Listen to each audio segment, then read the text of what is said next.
Hello and welcome back to the channel HardReset.Info, and today I will show you how to read the comments on X.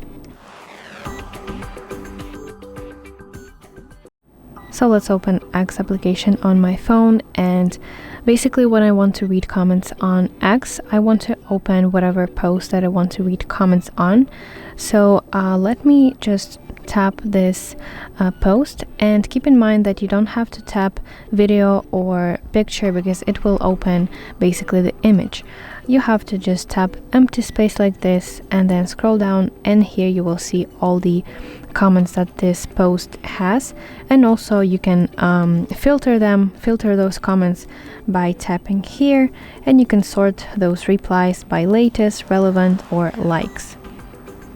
And also, if you want to read your comments, your replies on X, then let's tap profile picture at the top left and go to your profile.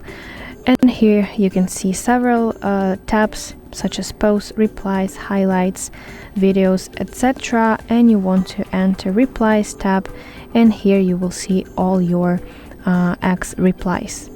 So that's it. I really hope that you find this video helpful, and if so, please like it and subscribe to our channel for more content like this.